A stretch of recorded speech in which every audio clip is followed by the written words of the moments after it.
All right, so here's the two things you need to start with automations. Number one, you need a call to action.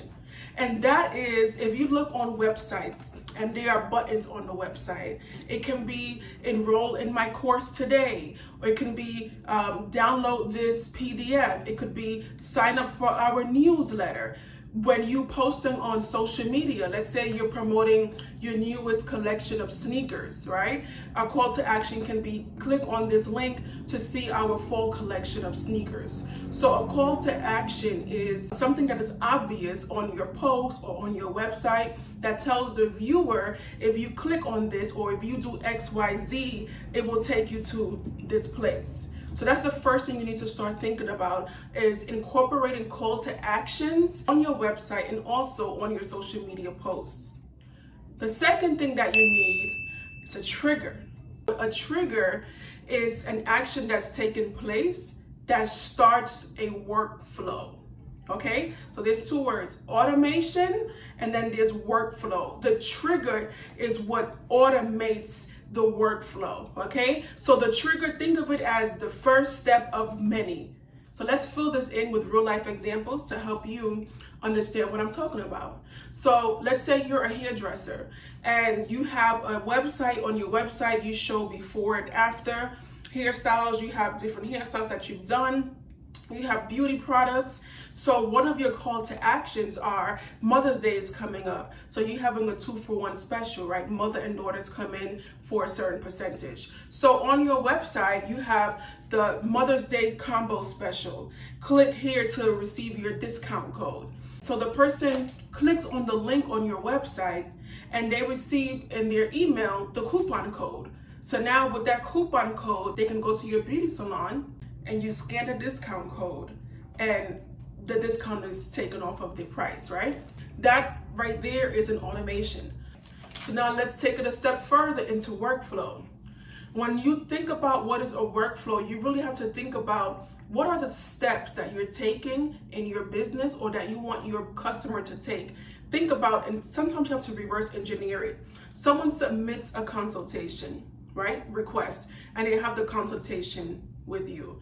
How are you going to get them from that into being a paying customer? How are you going to incorporate automation to help you with that process? So that's the mindset you have to be in when you're thinking about workflow. So let's go back to the photographer. Someone books a consultation because they want a photo shoot for their graduation, right?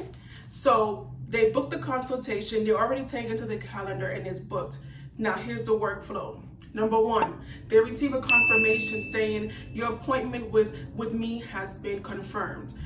That's the first automation. Let's say the consultation is 1 month out. 3 days after they receive the confirmation letter or email, they're going to receive another email. You're sending them an email with all of your past work. Hey, here's some inspiration for you. Here are other graduation photo shoots that I've taken to give you some inspiration, blah, blah, blah. That is number two.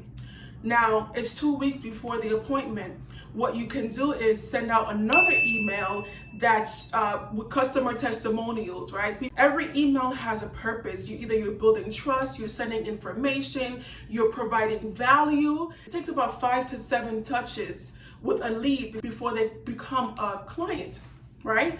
And so we don't have the time, many of us don't have the time to follow up 5 to 7 times for someone to become our client.